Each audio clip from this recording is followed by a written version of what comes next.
시편 18편 1절과 2절 말씀입니다.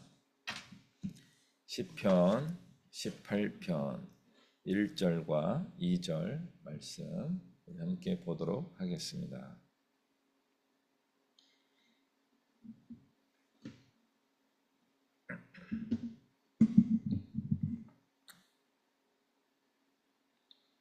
시편 18편 1절과 2절 우리 같이 읽습니다. 한 목소리 읽습니다. 시작. 나의 힘이신 여호와여, 내가 주를 사랑하나이다.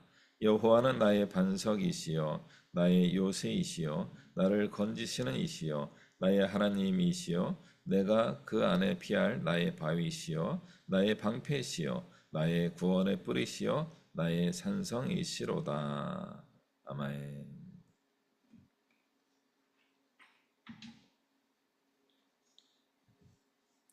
오늘 말씀 제목은 우리 본문을 따라서 나의 힘이 되시는 하나님, 나의 힘이 되시는 주님이라고 하는 주제로 같이 말씀을 나누도록 하겠습니다. 우리 인간의 능력은 어떠한 능력입니까? 굉장히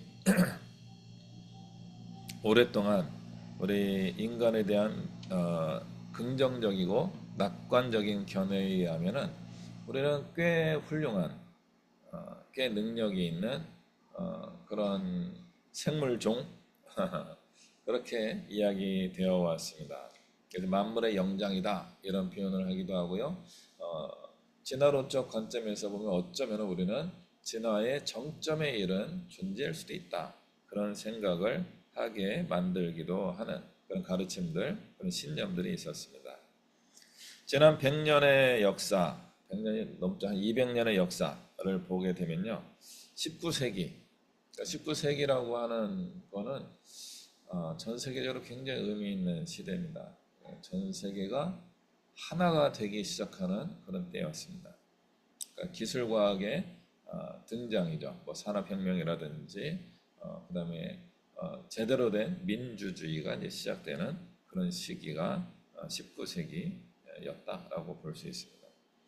물론 그 앞에 뭐 17세기, 18세기도 있어요. 근데 우리는 18세기는 잘 모르잖아요. 17세기 그 역사적 현장에서 17세기는 좀 의미가 있습니다. 계몽주의 사상가들이 많이 등장하는 시기고요. 17세기 바로 앞에가 뭐예요? 서양 역사이긴 하지만 그 종교개혁과 르네상스가 일어난 게 15세기, 16세기입니다. 유럽에서 15세기, 16세기에서 종교개혁과 르네상스, 문예부흥이 일어나고 난 다음에 17세기에 계몽주의라고 하는 철학자와 사회적 지도자들이 등장하죠. 18세기 잠깐 많은 일이 있었지만 뭐 큰 문제가 없다가 이제 산업혁명을 비롯해서 다양한 민주혁명 이런 것들이 일어나면서 19세기 시대가 도래하게 됩니다. 19세기의 뭐 대표적인 뭐 대항해 시대라든지 전 세계적으로 사람들이 탐욕에 의해서 사람들이 전 세계를 항해하는 거죠. 그래서 아메리카 대륙을 발견하는 또 거기를 침략하고 식민지로 만들고 그런 일도 있었던 시대가 19세기입니다. 그래서 그 19세기에 그 식민지 세력들이 아시아까지 와서 대한민국까지도 서양의 식민지가 될 뻔했는데 우리 다행히 물리쳤어요. 뭐 신미양요, 뭐 병인양요 이런 것을 다 물리쳤습니다. 근데 정작 우리가 늘 무시했었던 우리 조상님들이 그렇게 크게 보지 않았던 일본에게 우리나라가 이제 식민 지배를 받게 됩니다. 그것이 19세기에서 20세기를 거쳐오는 우리의 한국 땅에서의 역사였습니다. 지난 20세기도 굉장히 파란만장했죠. 우리 자녀들은 20세기 끝부분에 태어나가지고 잘 모를 거예요. 여러분은 21세기 인물들이십니다. 저희는 이제 20세기 인물들이죠. 우리 부모님 세대를 포함해서요. 그래서 20세기가 전 세계적으로 또 많은 격동이 있었습니다. 마지막 전쟁들이 많이 있습니다. 요즘도 이제 다시 전쟁이 만들어지고 있긴 하지만 21세기 새로운 전쟁의 시대가 열리긴 했습니다만은 20세기 거의 마지막 전쟁이 이제 한국 전쟁, 그다음 베트남 전쟁, 그리고 아프가니스탄 전쟁, 뭐 이런 전쟁들이 이제 거의 끝이었습니다. 그러니까 전쟁이 점점 사라지는 것을 보며 세계 사람들은 전 세계적인 평화의 시대가 오겠구나라고 하면서 신자유주의 경제 이론을 내세우면서 전 세계가 하나다. 제가 이제 좋아하는 세계화, 글로벌라이제이션 이런 것들을 추구하게 되었습니다. 세계가 다 단일 체제로 갈 수 있지 않겠는가. 그래서 단일 체제는 단일 시장을 의미하는 겁니다. 전 세계가 시장이 되는 거예요. 그래서 세계 모든 생산된 물품들이 배와 비행기와 뭐 다양한 방식으로 이동하여서 많은 사람들이 경제적 풍요를 누리며 성장하고 발전하는 국가를 경험하게 될 것이다 라고 하는 낙관적인 기대를 하였습니다. 지금 우리 21세기의 4분의 1이 끝났죠. 이제 2025년. 이제 세월이 참 빠릅니다. 진짜 잘 가요. 올해의 가장 큰 화두는 무엇이었을까요? AI입니다. 챗 GPT라든가 뭐 퍼플렉시티, 뭐 제미나이, 뭐 이런 것들이 최근에 금년에 거의 다 등장하게 되었습니다. 그 이전부터 조금씩 있었던 AI라고 하는 인공지능의 기술들이 갑자기 우후죽순 폭발적으로 튀어나오는 시대가 2025년이었습니다. 굉장히 낙관적이고 또 인간의 성장과 발전을 보여주는 그런 모습이었습니다. 지난번에 경주에서 APEC이라고 하는 세계 아시아 태평양 경제 협의회 모임들이 있었습니다. 거기에 젠슨 황이라고 하는 엔비디아 회장이 와서 막 뭐 깐부 치킨 집에 가가지고 막 치킨을 뭐 치맥인가요? 막 먹으면서 뭐 어쩌고 저쩌고 뭐 말씀을 많이 하시고 다음날 중대 발표를 하시게 됩니다. 대한민국에 26만 장의 그래픽 카드 GPU를 공급하겠다 이렇게 이야기한 거죠. 그래서 이제 게임하는 사람들이 와 하고 소리쳤어요. 그래서 그래픽 카드가 없어서 게임을 잘 못했는데 최고급 게임을 이제 할 수 있겠다 그러고 와 했는데 실제로 그 26만 장의 그래픽 카드를 네 군데가 날아갔게 됐습니다. 정부가 뭐 400만 장인가 이미 그래픽 카드를 가지고 있는데 100만 장을 더 가져가서 500만 장 AI를 구축하는 겁니다.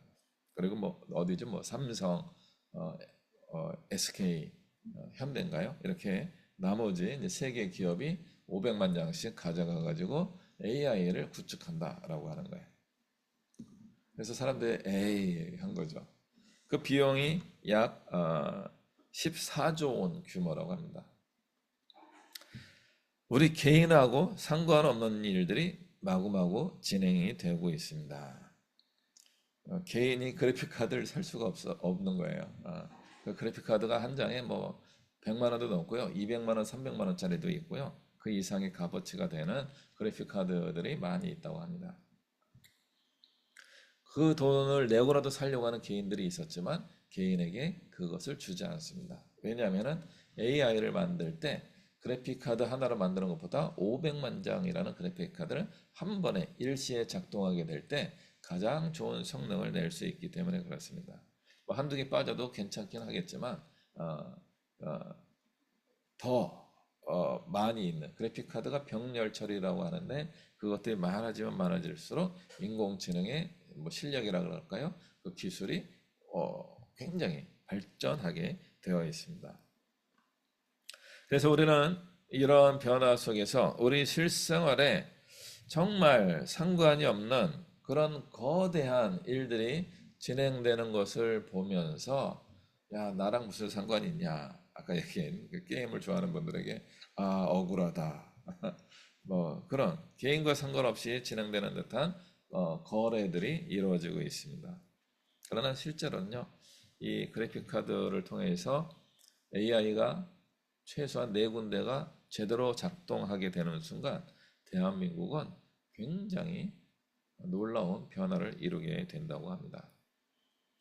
미국과 중국 다음으로 가장 많은 GPU를 보유한 국가가 될 수 있기 때문에 그 변화는 갑자기 우리나라가 다른 건 몰라도 AI 3등까지 갈 수 있는 가능성 있는 그런 기회가 주어진 것입니다.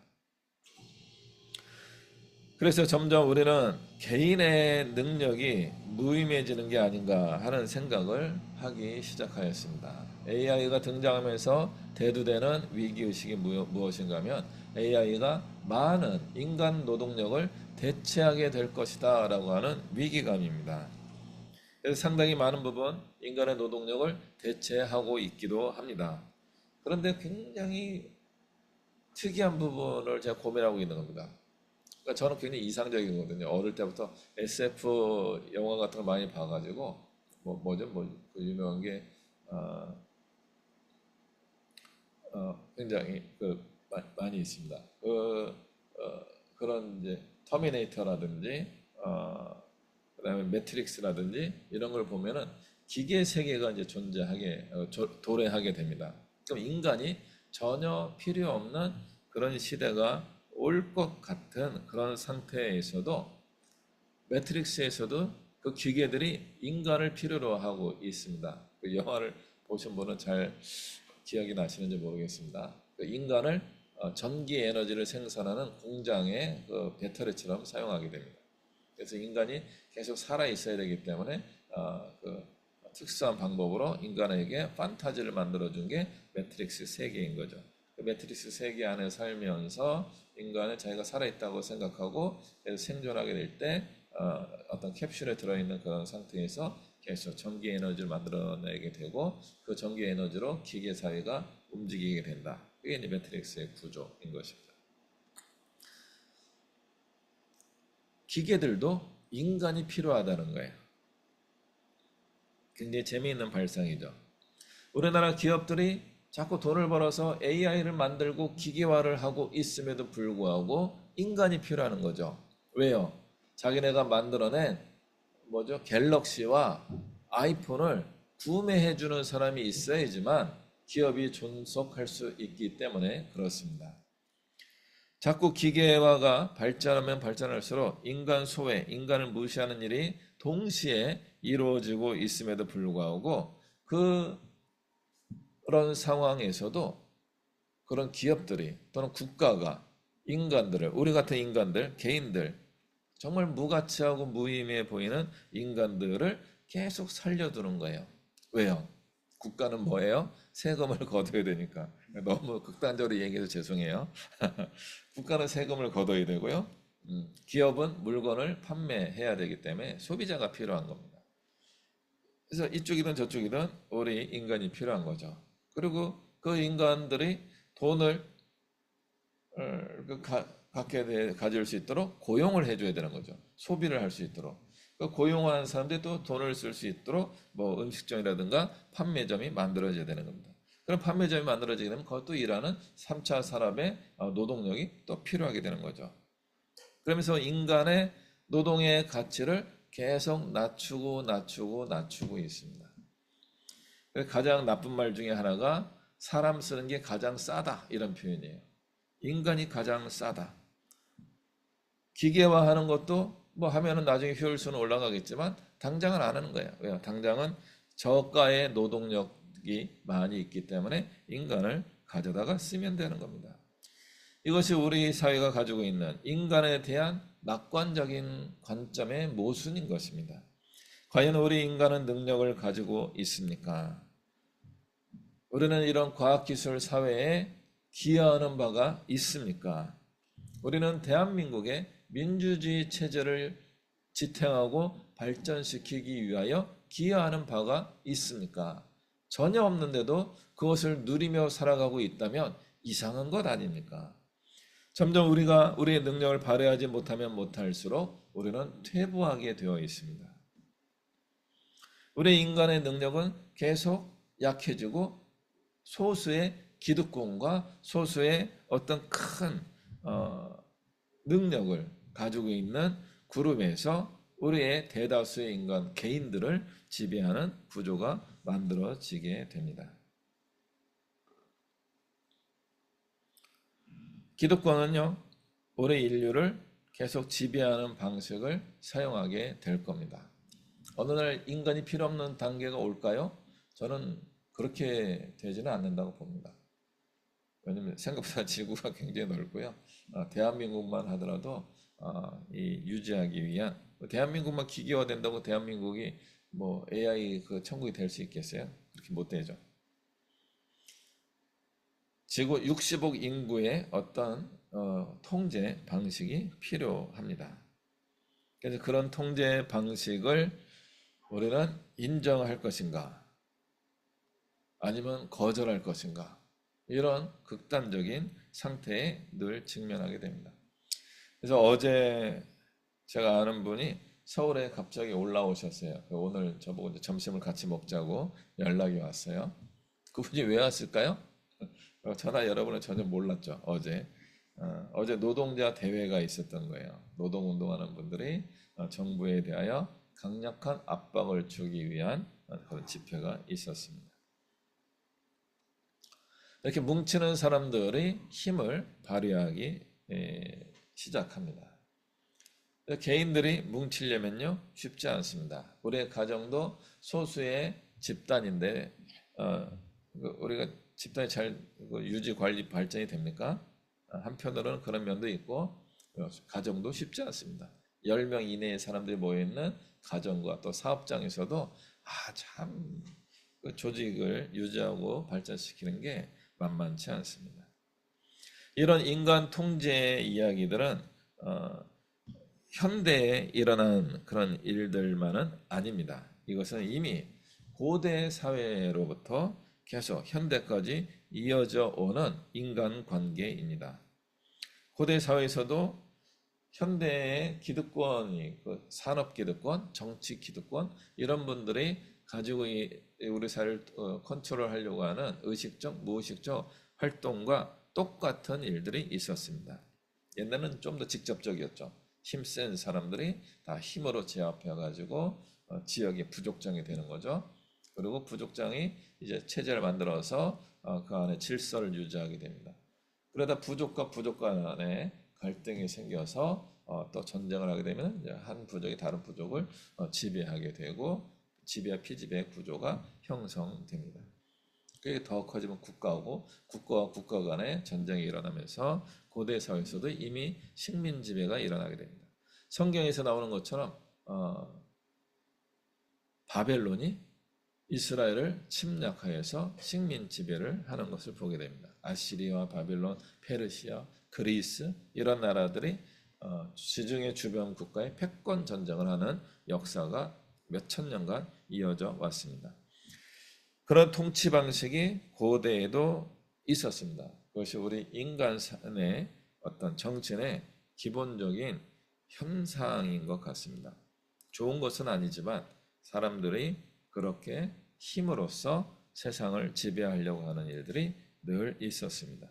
우리는 그것을 인간의 능력이라는 말로 바꿔보는 겁니다. 힘, 파워, 이것을 인간의 능력이라고 이야기한다면 우리도 모르게 우리의 능력을 발휘하기 위하여 누군가 대결에서 싸워야 되나? 경쟁해야 되나? 승제를 놓고 내가 경쟁하게 되는 거고요. 우리 어린이 청소년들이 처음으로 경쟁하는 가장 강력한 경쟁은 뭐예요? 반에서 성적으로 줄을 세우는 문제가 있었죠. 요즘 그게 많이 줄이자 하고 있긴 하지만 좀 쉽지는 않습니다. 체육 시간에 달리기 하는 것 하나 가지고 승패가 가려지게 됩니다. 우리 사회는 모든 부분이 이렇게 경쟁과 성취 지향적인 그런 것들로 채워져 있습니다. 이 처음으로 가장 강력하게 쇼크로 다가오는 것이 입시 경험입니다. 입시 경험을 통하여서 우리는 만족감을 느끼던가 아니면 좌절감을 느끼게 됩니다. 저는 그 입시 제도 역시도 우리 사회가 만들어낸 우리 사회의 기득권의 시스템이 만들어낸 통제 방식이 아니겠는가 이런 생각을 해보고 있습니다. 저희 때는 그 인구가 많았어요. 그래서 보통 20만 명이 대학을 가게 됩니다. 대학 정원이 약 20만 명 수준이에요. 그러니까 저희 때는 한 60만 명 정도 됐을 거예요. 저희 동시대에 태어난 사람들이. 그러니까 저희 또 이야기 뭐한 20%만 대학을 간다 뭐 이렇게 이야기를 했었거든요. 또는 3분의 1만 대학을 가는 구조였습니다. 그러니까 대부분은 대학 시험을 치르다가 떨어지기도 하지만 처음부터 대학을 안 가는 그런 시대이기도 했습니다. 지금 우리 자녀 세대는요 20만 명 이하로 내려가기 시작해가지고 이제 대학들이 미달 학과가 생기는 거죠. 다른 대학에 들어갈 기회가 있는데 지금 내가 다니는 대학을 굳이 가고 싶지 않은 거죠. 그래서 대학들이 이제 미달 때문에 재정의 어려움을 갖고 학교가 이제 문을 닫게 되는 그런 일도 생기게 됩니다. 그럼에도 불구하고 이 대학이라고 하는 시스템은 대부분의 대학을 졸업하는 목적이 뭐예요? 취직이에요, 취직. 창업을 하는 분들은 별로 없어요. 대학생들, 젊은 세대들이 창업을 하려고 대학을 간다 하는 경우는 별로 없어요. 이왕이면 대기업, 큰 회사에 취직을 하겠다. 그걸 하기 위하여 검증받기 위하여 상위권 대학에 진학하는 겁니다. 중하위권 대학을 가게 되면 어떻게 됩니까? 중소기업에 가는 기회가 더 많아집니다. 대기업에 갈 수도 있지만 그 기회 문은 굉장히 좁습니다. 그럼 하위권 학생들은요, 중소기업도 못 가게 되면 어떻게 됩니까? 아르바이트를 하든가 창업을 합니다. 하위권 수준에 있는 사람들이 창업을 하게 되면 사업에 성공할 가능성이 얼마나 있습니까? 상위권의 사람들이 늘 잘한다는 뜻은 아니지만 우리 사회가 새로운 기회를 막는 시스템을 만든 거예요. 똑똑하고 유능한 사람들은 대기업의 일반 평사원으로 들어가서 점진적으로 성장할 수밖에 없고 그 안에 경쟁하면서 도태시키는 구조인 겁니다. 중소기업은 대기업 이상을 넘어갈 수 없게 되고 중소기업 수준의 직장 생활하는 그런 사람들을 고용할 수밖에 없습니다. 더 성장하기 위한 그런 재원, 인적 자원을 마련하는 것이 쉽지 않습니다. 낮은 수준의 비즈니스에 있는 분들은 아무나 데려다 일하는 거예요. 죄송해요, 표현이 그래서. 그러다 보니까 서로 안 맞는 거죠. 그 직장의 직원에 대한 처우도 안 좋고 또 사장님의 입장에서는 내가 고용한 직원이 만족스럽지 않은 겁니다. 그러니까 우리 사회는 제가 볼 때 어떤 면에서는 더 발전할 수 있는 가능성이 있는데 기득권 세력이 자기들의 그 시스템을 유지하기 위하여 또다시 새로운 세력이 등장하지 못하도록 하는 억압 구조가 되었다라고 보고 있는 거죠. 저는 그것이 대학 입시라고 보고 있습니다. 선택받은 사람들에게는 기회가 주어지는 것처럼 보여지지만 실제로는 잘못된 선택들을 우리가 계속하면서 어쩌면 하나님이 주신 귀한 기회를 낭비하고 있는 것이 아닌가 하는 생각을 해보게 됩니다.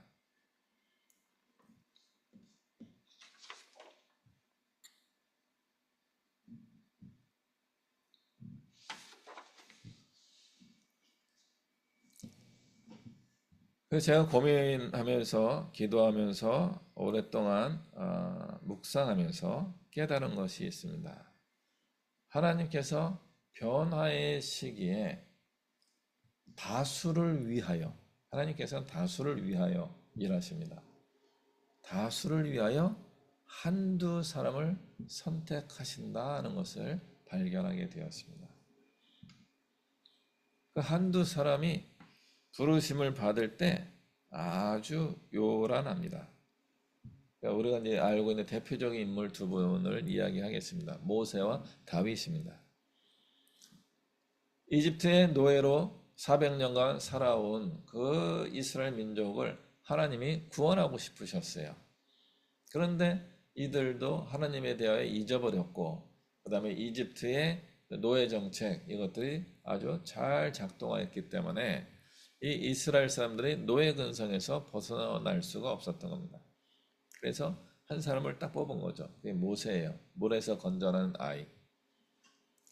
모세를 바로의 왕궁에서 키워주십니다. 40년간 이집트의 최고 학문을 경험하게 하면서 이 사람이 왕이 돼도 이상하지 않을 정도의 수준의 훈련을 했다라고 보여집니다. 그러나 왕이 될 수 없지요. 왜냐하면 주서운 아이니까.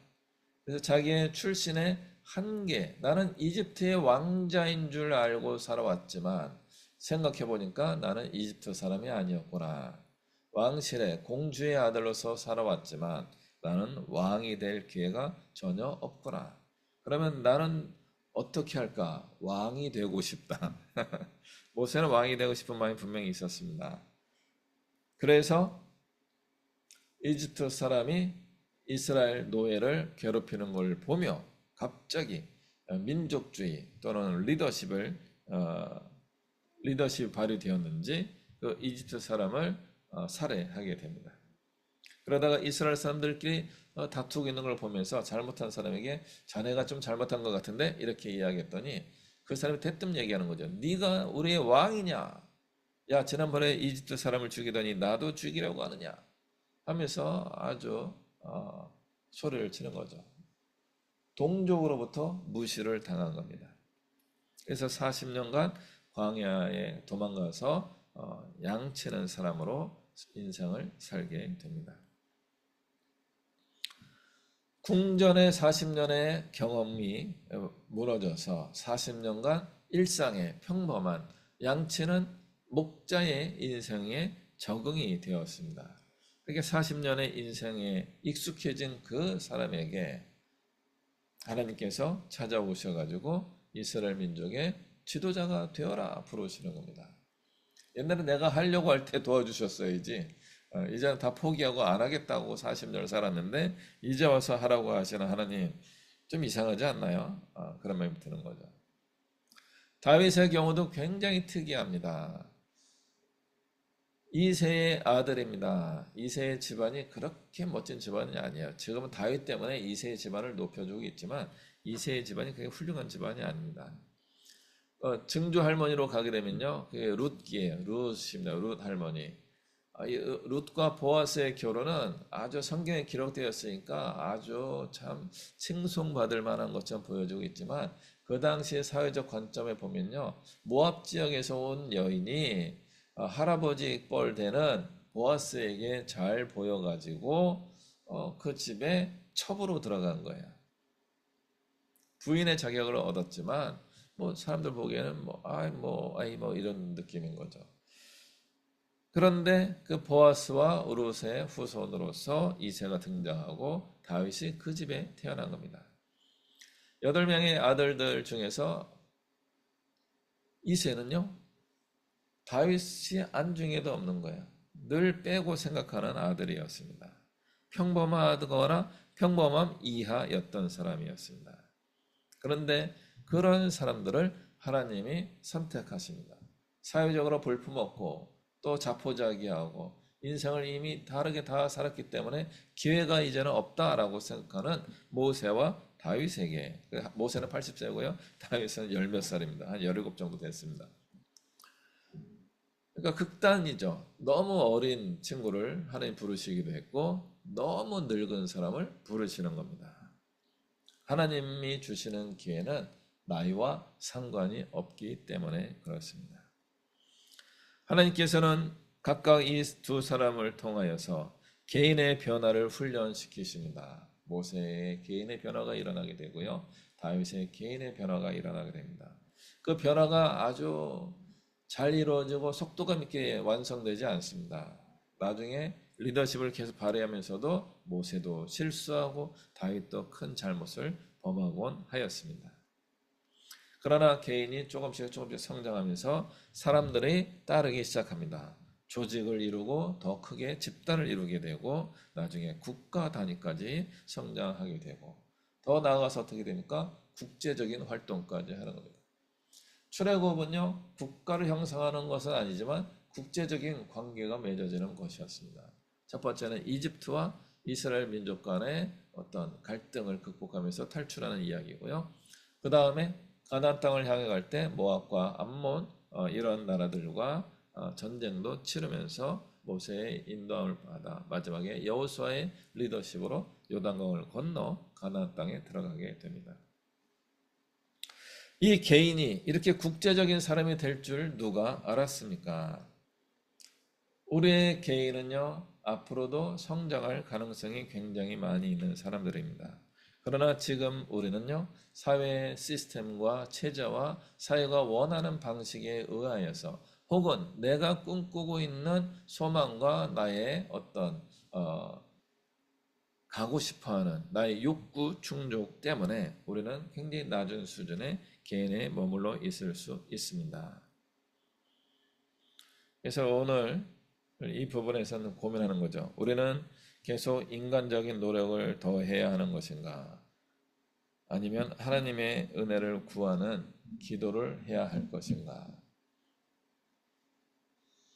우리의 신앙생활은 항상 이 두 가지 사이에 갈등입니다. 그냥 내 마음대로 하고 싶은데 잘 안 되죠. 하나님 도와주세요 했는데 하나님 도와주지도 않으셔요. 어떻게 해야 할까요? 그래서 항상 우리는 신앙은 하나님과 우리 인간의 협력이다, 이런 이야기를 하게 됩니다. 하나님이 아무리 선한 계획을 세웠다고 할지라도 우리 인간이 하나님 뜻에 순종하지 않으면 하나님 뜻을 방해할 수도 있습니다. 이게 전지전능하신 하나님이 가지고 있는 굉장히 큰 약점이에요. 인간을 조종하지 않으시려고 한 거예요. 하나님은 인간을 조종하지 않고 인간의 자유의지를 가지고 하나님을 섬기는 사람이 되기를 기대하고 기다리고 계십니다. 그런데 우리 인간의 자유의지는 약점이 굉장히 많이 있죠. 그래서 더 큰 뭔가 힘이 나를 좀 컨트롤 해주면 좋겠다. 나를 통제해주면 내가 그러면 순종할 텐데. 그런 생각을 가끔 하기도 합니다. 저도 어릴 때 그런 생각 많이 했어요. 하나님이 이렇게 해주셔야 되지 않나. 그런 생각을 했는데, 그게 될 때도 있고, 안 될 때도 있고, 그렇더라고요. 그러면 어떻게 해야 할까요? 드디어 오늘 본문으로 돌아옵니다. 18편 1절. 나의 힘이신 여호와여, 내가 주를 사랑하나이다. 이 18편, 시편 18편 1절이 번역이 이렇게 돼서 이렇게 고민되는 부분인데, 내가 주를 사랑합니다. 나의 힘이 되신 여호와여, 이 순서가 맞을 겁니다. 근데 우리는 이게 앞에 있으니까 나의 힘이 되신 여호와를 그렇기 때문에 그 이유로 내가 주를 사랑합니다, 이렇게 되는 거죠. 그게 아니라 내가 주를 사랑합니다, 나의 힘이 되어 주십시오 라고 하는 그 메시지가 담겨 있는 기도입니다. 이 두 가지가 섞여 있는 거긴 합니다만은 우리가 하나님을 사랑합니다 라고 과연 진심으로 고백할 수 있습니까? 사랑하게 되면은 뭐든지 할 가능성이 많이 생깁니다. 사랑하는 사람을 위하여 내가 뭘 하는 거죠. 그 사람이 행복하고 즐겁게 되기를 바라기 때문에 사랑이 작동하게 되면은 행동하게 되어 있습니다. 하나님을 사랑한다면 우리는 하나님이 기뻐하시는 일을 생각해보고 하나님 마음을 즐겁게 해드리고자 하는 행동을 하게 될 것입니다. 그걸 안 하면요, 사랑이 식은 거죠. 하나님이 나를 안 도와주셔가지고 삐진 거죠. 하나님에 대한 배신감이죠. 하나님 나에게 도움이 되셔야 되는데 나의 힘이신 하나님 왜 힘을 발휘하지 않으십니까? 너무하셔요. 원망과 그리고 현실의 어려움이 너무 크면은 하나님의 사랑이 식을 수 있습니다. 또 다른 이유는 내가 그냥 열심히 해서 잘 살고 있기 때문에 하나님의 힘과 능력이 필요하지 않은 거죠. 그래서 하나님에 대한 사랑이 식어갈 수 있습니다. 그러므로 우리는 하나님을 향한 첫사랑을 늘 회복하는 그런 회복의 영성을 훈련해야 되는 겁니다. 우리의 영적인 관심이 하나님 중심으로 회복되어야 하는 것입니다. 하나님의 능력이 나타날 것입니다. 언제요? 아이고, 언제요? 하나님은 내 요구를 들어주시는 분이라고 하는 관점에서 기도하게 되면 내 요구를 들어주지 않으면 사랑이 식는 거죠. 그러나 하나님을 진정으로 사랑한다면 하나님의 말씀에 귀를 기울이고 하나님의 말씀을 따라 살아가는 행동하는 신앙의 삶을 살게 될 것입니다. 그럴 때 하나님의 능력이 오지 않겠습니까? 내 요구를 들어주는 하나님이 필요합니까? 아니면은 내가 사랑하는 그 하나님의 말씀을 듣고 내가 그 말씀을 따라 순종하며 살아가는 것이 더 소중하겠습니까?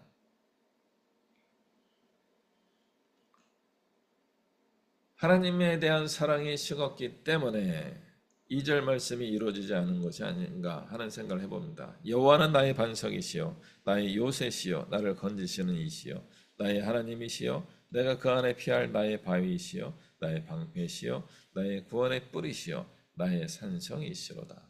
나를 보호해 주시는 정말 전쟁 상황에서 내가 숨어서 안전해질 뿐만 아니라 거기서 재기해서 또 전쟁에 나갈 수 있는 새 힘을 공급해 주는 그런 곳이 하나님 품 안인 것입니다. 지금 우리는 하나님 안에 들어와 있습니까? 시편 18편 이제 3절 2절 3절은 내가 찬송받으시는 여호와께 아뢰니까 뭐 원수의 구원을 받는다 하면서 쭉 이야기는요. 굉장히 길죠. 뭐 50절까지 앞으로 하나님이 하실 일, 그동안 하나님이 하신 일에 대한 고백들로 채워져 있습니다.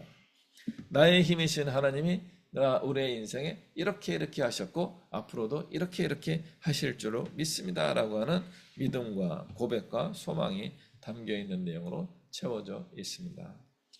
이제 여러분에게 한번 질문 드립니다. 과연 여러분은 사회가 만들어낸 시스템에 충실하게 살아가고 계십니까? 그렇게 살아도 잘 됩니다.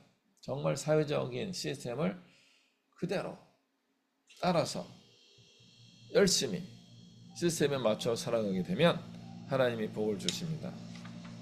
시스템대로 살아가고 있지 않습니까? 그러면 여러분의 타고난 능력을 잘 발휘하시면 됩니다. 그 능력을 잘 발휘하면 시스템을 넘어서는 여러분만의 멋진 인생을 이루어낼 수 있을 것입니다. 시스템도 안 되고 나의 능력도 안 된다면 이제는 어떻게 하겠습니까? 사회적으로도 적응이 안 되고 개인적으로도 능력이 없는 상태가 되면 어떻게 됩니까?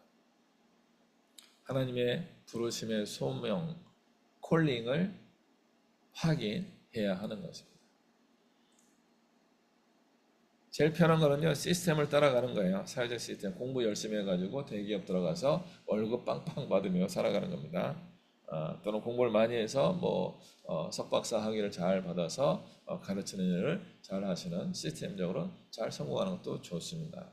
또는 창업을 해가지고 좋은 아태함을 가지고 멋지게 비즈니스를 성공시키는 것도 좋습니다. 그러나 그 모든 것에는 한계가 있습니다. 끝이 있습니다. 엊그제 이제 우리나라의 정년 연장 법이 통과됐나요? 그 기준이 어디냐면요. 70년생이에요. 70년생부터는 이제 65세까지 정년 공기업 먼저 진행을 하게 될 겁니다. 정년 연장을 이제 시작하게 될 것이다. 저는 그거 해당이 안 되는 거죠. 우리 68년, 69년생들은 잘렸어요.